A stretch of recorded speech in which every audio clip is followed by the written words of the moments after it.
You know, that little device you carry around to text and call your friends, your phone might be sharing secrets about you that you probably are not aware of. Companies around across the country are using sensors that connect to the Wi-Fi in your cell phone to track you as you go throughout your daily lives. Scary stuff. Joining us now to discuss this is Director at the Center for Democracy and Technologies Project on Consumer Privacy, Justin Brookman.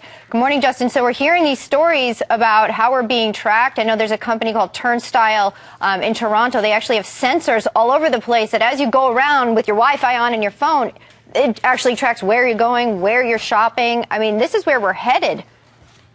Yeah, I mean, we've known for years about how the apps in your phone access really sensitive stuff like contact information, your location, and we heard earlier in the show how the NSA is starting to look at that information from apps. And now it turns out if you have your Wi-Fi turned on your phone, it sends out a signal every once in a while saying, "Hey, I'm phone 1234. I'm looking for Wi-Fi."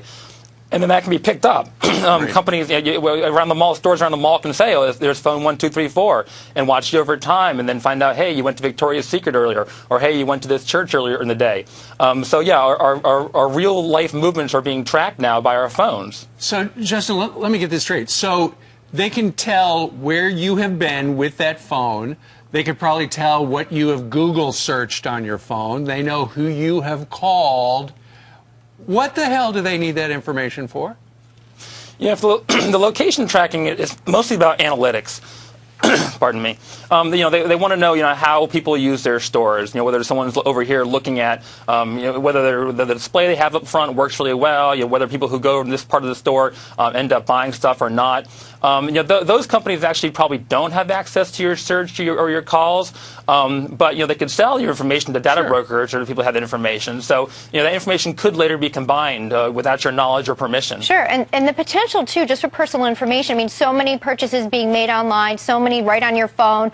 We're talking about pharmaceutical purchases, medical history. I mean, this is getting into territory that seems as though it should be protected.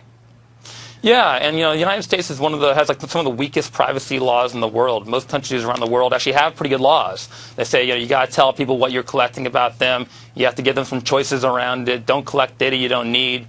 Here in the United States, we don't have those sorts of protections. The Federal Trade Commission enforces basic consumer protection law, which says don't lie to people. And so a lot of companies take that to say, well, I'm not going to tell you anything because I don't want to get caught in a lie. Or they say something very broad, like we're going to reserve the right to collect everything about you and do whatever we want with it. And so it's really hard to find out what companies are collecting about us and what they're doing with it. Scary. Okay, so Justin, we've got some tips from you that we're going to share right now so that people can protect themselves. First of all, go into your phone, turn off your Wi-Fi, put it in airplane mode. Be careful of the apps you install. If you put in Angry Birds, the NSA is going to know all about you.